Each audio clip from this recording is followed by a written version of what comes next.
E se, no meio da Primeira Guerra Mundial, quando a Europa sangrava em trincheiras enlameadas, a China tivesse escolhido um lado?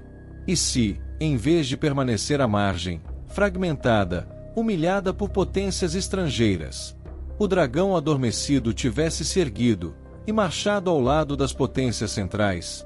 Alemanha, Império Austro-Húngaro, Império Otomano. E agora? China. Parece absurdo, improvável, inconcebível. Mas a história não é feita apenas do que aconteceu. Ela é feita, sobretudo, do que poderia ter acontecido. Porque, às vezes, basta uma decisão, um tratado assinado na sombra, uma promessa sussurrada em um salão distante, para que o mundo inteiro saia dos trilhos. E a pergunta que ecoa é simples e aterradora: o que aconteceria se a maior civilização contínua do planeta entrasse na guerra do lado errado? Mas antes de responder, precisamos entender o quão frágil era o mundo naquele momento. Se você também deseja explorar os segredos do e se, inscreva-se agora no canal. Aqui cada vídeo é uma viagem a um universo paralelo da história, onde nada é impossível. No mundo real, em 1914, a China não era um império forte. Era uma nação ferida. O Império Qing havia acabado de ruir. Guerras do ópio, tratados desiguais, territórios tomados, portos controlados por estrangeiros. Uma soberania dilacerada pedaço por pedaço. O povo chinês carregava séculos de orgulho e décadas de humilhação, enquanto a Europa se armava até os dentes. A China observava, dividida, entre senhores da guerra, fome, instabilidade e medo. Em 1917, na história real, a China entra tardiamente na guerra, ao lado dos aliados, não por força militar, mas por esperança diplomática, esperança de recuperar territórios, esperança de ser respeitada, esperança que seria cruelmente traída no Tratado de Versalhes. Mas agora, respire fundo. E se, ao invés disso, diplomatas alemães tivessem chegado antes? E se tivessem oferecido algo que os aliados jamais ousaram prometer? Berlim estava encurralada. Bloqueios navais. Falta de recursos. Uma guerra em duas frentes. E os estrategistas alemães sabiam. A Europa sozinha talvez não fosse suficiente. A China oferecia algo que ninguém mais podia. Mão de obra quase infinita. Matérias-primas. Uma nova frente psicológica contra os impérios coloniais. Mas o verdadeiro trunfo era outro. Os alemães não ofereceram apenas armas. Ofereceram dignidade. Reconhecimento pleno. Fim dos tratados desiguais. Devolução de territórios. A promessa de uma China soberana e respeitada ao final da guerra. Para líderes chineses cansados de ajoelhar, isso não era diplomacia. Era redenção. Mas a pergunta queimava como fogo. Seria possível confiar em impérios que também exploraram o mundo? Enquanto isso, nas ruas da China, o povo não debatia tratados. Debateu sobre sobrevivência. Entrar na guerra significava sangue. Ficar de fora significava continuar humilhado. E não existe escolha sem custo. Em uma sala silenciosa, longe das câmeras da história, a decisão foi tomada. Não por unanimidade, não por idealismo, mas por desespero e ambição. A China não marcharia como vassala. Marcharia como potência emergente. E assim, em segredo absoluto, um acordo é selado. Quando a notícia vaza, o mundo congela. Londres entra em choque. Paris entra em pânico. Tóquio vê uma ameaça existencial. Porque, de repente, a guerra não era mais apenas europeia.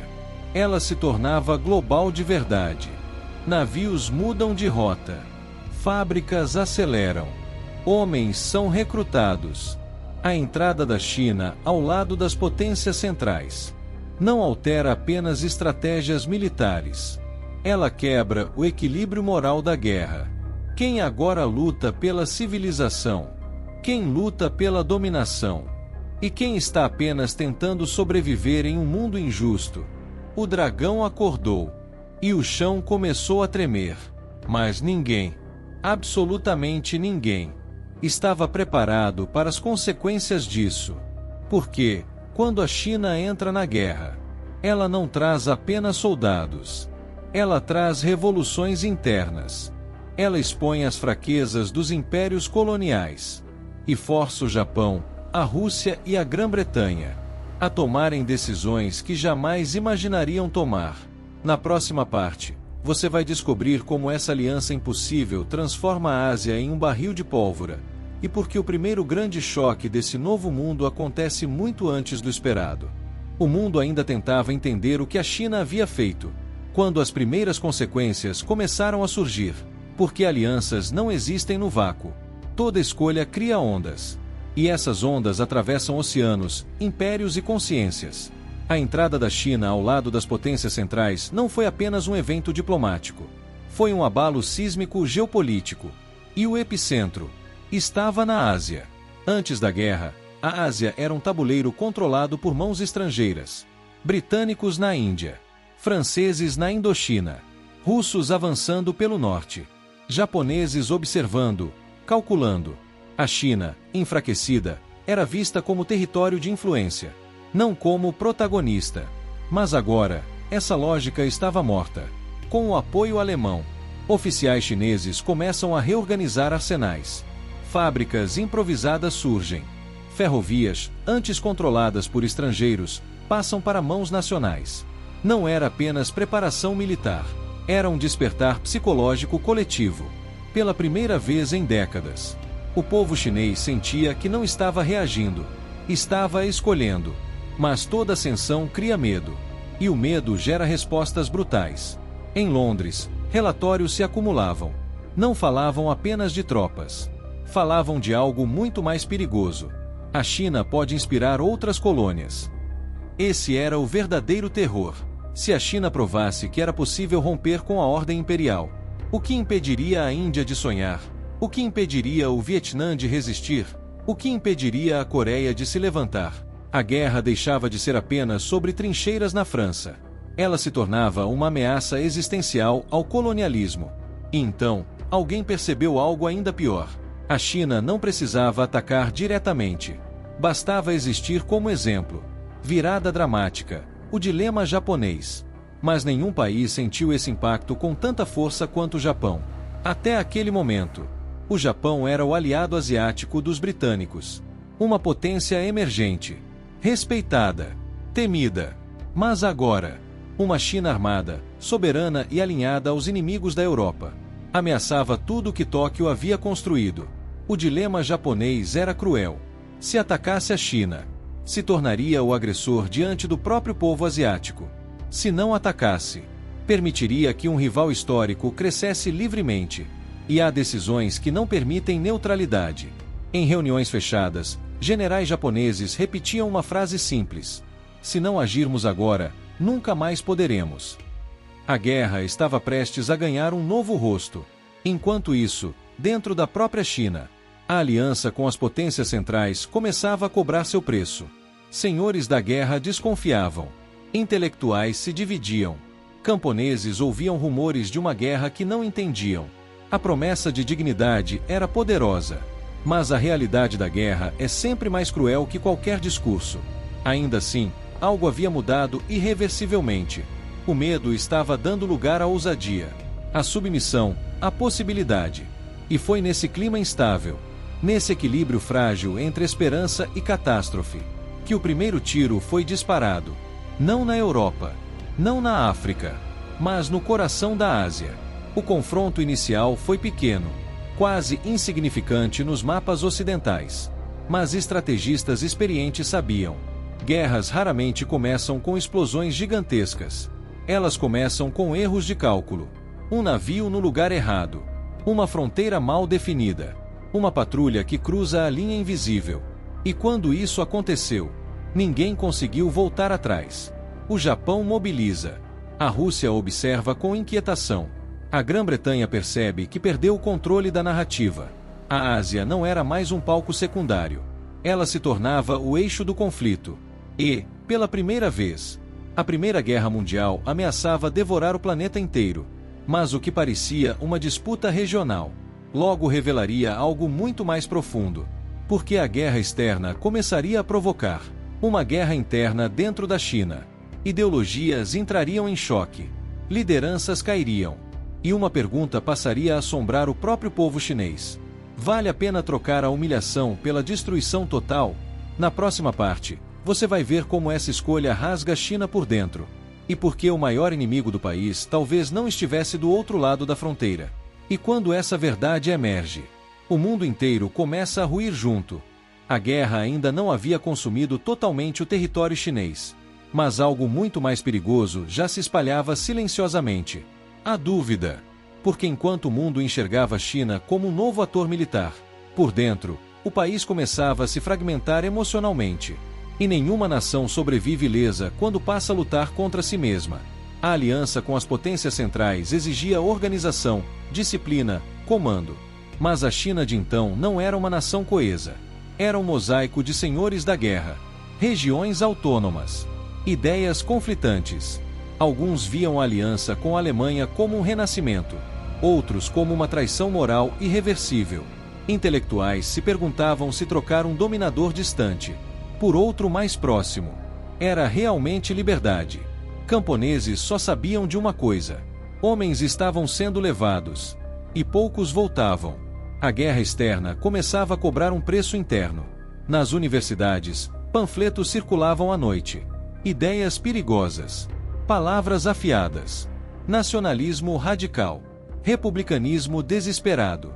E, nas sombras, ecos de algo ainda mais explosivo: revolução social.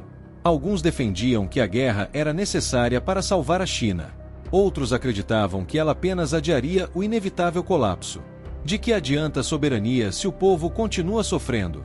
De que adianta vencer lá fora se tudo desmorona aqui dentro? Essas perguntas não tinham resposta. E exatamente por isso, elas eram tão letais. Enquanto isso, o governo central tentava manter a ilusão de controle. Mas controle não se decreta. Ele se sustenta. E a China começava a perder essa sustentação. Virada dramática. A fratura irreversível. O ponto de ruptura não veio de uma grande batalha. Veio de uma decisão administrativa. Um novo recrutamento em massa. Milhares de jovens arrancados de vilarejos pobres, enviados para campos de treinamento improvisados. Mal armados, mal alimentados. Preparados para morrer por uma guerra que não compreendiam. Quando as primeiras cartas chegaram às aldeias, cartas falando de frio, fome e desespero, algo se quebrou. Protestos surgiram. Primeiro tímidos, depois violentos.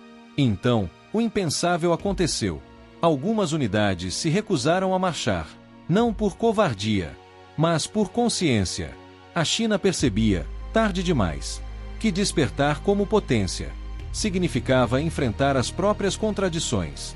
O governo agora tinha dois medos: o inimigo estrangeiro e o próprio povo. Espiões surgem. Prisões se enchem. A censura se torna regra. Cada crítica vira suspeita. Cada silêncio vira ameaça. E nesse clima sufocante, algo profundamente humano emerge: o medo de estar errado.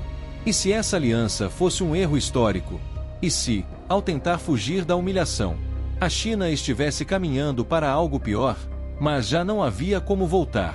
Porque, enquanto a China hesitava, o mundo não esperava. A guerra começa a consumir recursos. O apoio alemão se torna irregular. Navios não chegam. Promessas atrasam. A percepção amarga surge. As potências centrais também estavam lutando para sobreviver. Então vem a realização mais dolorosa de todas. A China apostou seu futuro em um mundo que estava desmoronando. A soberania prometida agora parecia frágil. A dignidade, condicional. E o sacrifício, irreversível. O dragão havia despertado, sim, mas despertara em meio a um incêndio. Enquanto a China se fragmenta por dentro, Os ecos dessa instabilidade cruzam fronteiras. O Japão observa com atenção renovada. A Rússia enxerga uma oportunidade. E os impérios europeus percebem que a guerra não será decidida apenas por armas, mas por quem resistirá ao próprio colapso interno. E quando forças externas começam a explorar essas fissuras, a história deixa de ser sobre alianças e passa a ser sobre sobrevivência. Porque, a partir desse momento, a pergunta já não é mais quem vencerá a guerra, mas sim, quem ainda estará inteiro quando a poeira baixar. E a resposta está prestes a ser testada da forma mais brutal possível. A fraqueza nunca passa despercebida. Ela é sentida, farejada, exploradas. E quando a China começou a rachar por dentro, o mundo não viu uma tragédia, viu uma oportunidade. Até aquele momento, nenhum império ousava avançar demais. Havia cautela, havia medo de provocar uma reação em cadeia. Mas agora, os sinais eram claros. Greves internas, motins militares, falta de suprimentos. A China já não parecia um gigante despertando. Parecia um colosso lutando para se manter em pé. E foi nesse exato instante que potências vizinhas começaram a redesenhar mapas, antes mesmo do fim da guerra. Porque a história raramente espera consensos. No norte, tropas russas se movem com justificativas vagas. Proteção de fronteiras. Estabilidade regional. No leste, o Japão acelera sua máquina naval. Não para atacar, ainda não, mas para estar pronto. E no sul, agentes britânicos e franceses alimentam discretamente dissidências, promessas vazias, sonhos de autonomia que jamais pretendem cumprir. A China percebe tarde demais. Sua guerra não é apenas militar, é psicológica, política e moral. Cada região começa a duvidar da outra. Cada líder local começa a pensar em sobreviver sozinho. E quando a confiança morre, nenhum exército é suficiente. O ponto sem retorno surge de uma decisão desesperada. Para provar força, o governo central ordena uma ofensiva simbólica contra posições japonesas periféricas. Nada grandioso, nada definitivo, apenas um aviso. Mas avisos, em tempos de guerra, soam como insultos. O Japão não responde com palavras. Responde com mobilização total. Portos fechados. Rotas comerciais interrompidas. O isolamento da China se torna quase absoluto. E, de repente, a aliança com as potências centrais deixa de parecer estratégica e passa a parecer uma armadilha. Porque agora, a China enfrenta não apenas seus inimigos declarados, mas todos aqueles que lucram com seu enfraquecimento. Antes que generais entendam o que aconteceu, o povo já sente fome nas cidades, inflação descontrolada, hospitais sem suprimentos. A guerra deixa de ser um conceito distante e se torna uma presença diária. Mães esperam cartas que não chegam. Crianças aprendem o som de canhões antes de aprender a escrever. E então surge a pergunta mais cruel de todas: quem nos colocou nisso? A resposta varia conforme quem pergunta. E exatamente por isso, ela se torna combustível para o caos. Sem acesso pleno ao comércio internacional, com aliados europeus enfraquecidos e inimigos atentos às suas fissuras internas, a China se vê presa em uma guerra que cresce, enquanto sua capacidade de sustentá-la diminui. O dragão agora não ruge. Ele resiste. E resistir, às vezes, custa mais do que atacar. Cada dia passa a ser uma escolha entre ceder território, reprimir o próprio povo, ou admitir fraqueza diante do mundo. Nenhuma dessas opções leva à paz. E enquanto a China luta para não se desintegrar, algo silencioso começa a se formar, não em campos de batalha, mas em ideias. Ideias de ruptura total.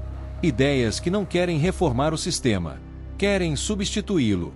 Quando essas ideias encontram fome, medo e raiva, elas deixam de ser palavras. Elas se tornam forças imparáveis.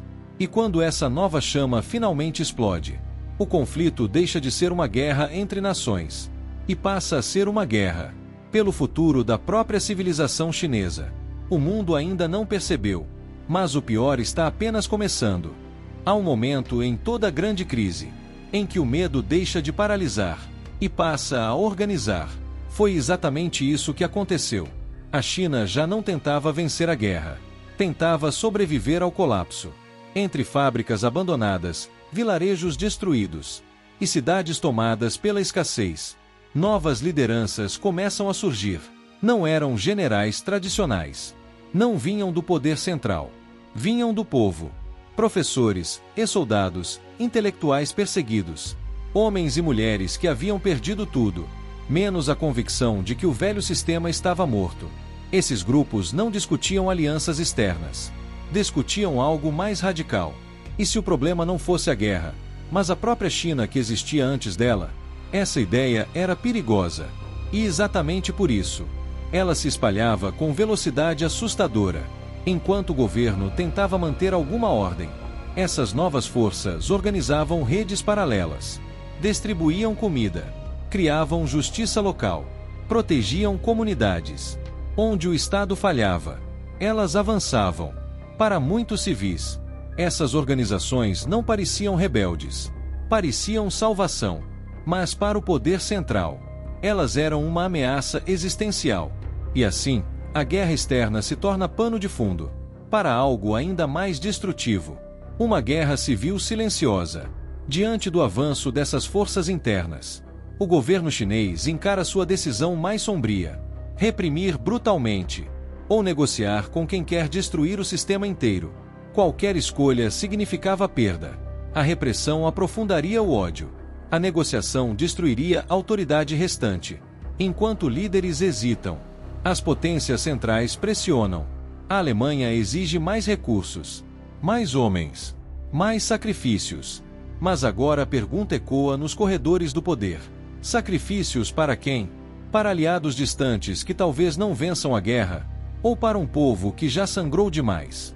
Pela primeira vez, a China considera algo impensável: seguir sozinha. Navios alemães deixam de chegar. Mensagens ficam sem resposta. O apoio prometido vira lembrança. Não por traição direta, mas porque o mundo está desmoronando rápido demais. A China percebe uma verdade amarga. Em guerras globais, potências periféricas são sempre descartáveis. A aliança que parecia redenção revela sua face cruel. E quando essa ficha cai, não há discurso capaz de conter a revolta popular. Um levante explode em uma grande cidade, depois em outra, depois em várias ao mesmo tempo. Bandeiras antigas são queimadas. Símbolos do governo caem. Não é apenas revolta, é ruptura histórica. A China deixa de lutar pela vitória externa e passa a lutar pelo direito de se redefinir.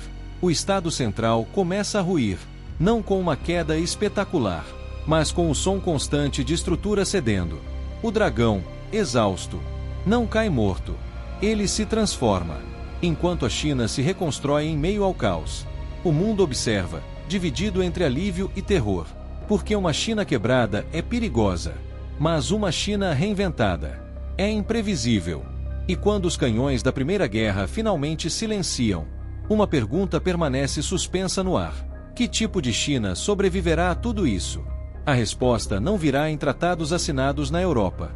Ela nascerá das cinzas, das escolhas feitas no limite, e das cicatrizes que jamais desaparecerão.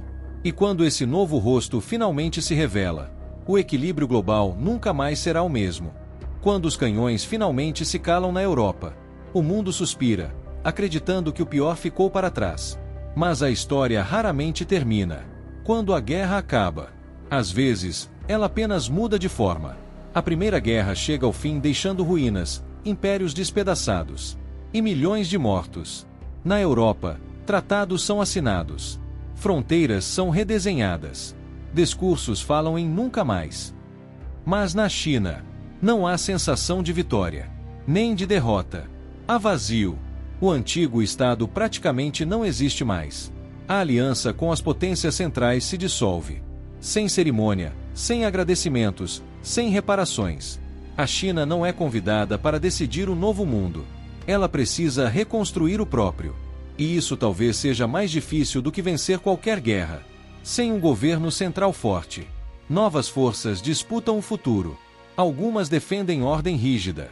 Outras sonham com igualdade radical. Outras apenas querem estabilidade. Não importa o custo. O povo, cansado, já não acredita em promessas grandiosas. Acredita em quem consegue garantir o próximo dia. E nesse silêncio pesado, o trauma coletivo se cristaliza. A guerra ensinou algo brutal. Potências externas não salvam nações feridas. Elas apenas usam o momento. Essa consciência muda tudo. Do caos nasce um novo tipo de liderança. Não moldada pela submissão aos impérios, nem pela imitação do Ocidente, mas pelo ressentimento, pela dor e pela certeza de que o isolamento pode ser proteção. A nova China que surge não confia em alianças fáceis. Não acredita em promessas globais. E vê o mundo como um lugar hostil, onde fraqueza é convite à destruição. Essa China é mais dura, mais cautelosa, mais fechada. E exatamente por isso, mais perigosa. Ao se juntar às potências centrais, a China perdeu vidas, estabilidade e décadas de desenvolvimento. Mas também perdeu algo intangível: a ilusão de que o mundo jogava limpo. E essa perda muda o curso da história. Décadas depois, quando novas guerras surgem, quando ideologias globais entram em choque, essa China se lembrará. Ela se lembrará de quando confiou, de quando apostou, de quando foi deixada para sangrar sozinha. E, dessa vez, ela não cometerá o mesmo erro. O mundo pós-guerra segue em frente acreditando que resolveu seus problemas. Mas, no coração da Ásia, uma nação inteira carrega a memória de uma escolha alternativa. Uma escolha que não trouxe glória, mas trouxe consciência histórica. E talvez seja essa consciência, nascida do fracasso, da dor e da sobrevivência, que moldaria os maiores conflitos do século seguinte. Porque, às vezes, o maior impacto de um e si não é quem vence a guerra, mas quem aprende, para sempre, como o mundo realmente funciona. Se esse universo alternativo fez você questionar o passado, o presente e o futuro, deixe seu like e compartilhe este vídeo. Aqui, cada história não é apenas um e si, é um espelho do que poderíamos ter sido, e do que ainda podemos nos tornar. Inscreva-se no canal e continue viajando por realidades onde a história nunca segue o caminho óbvio.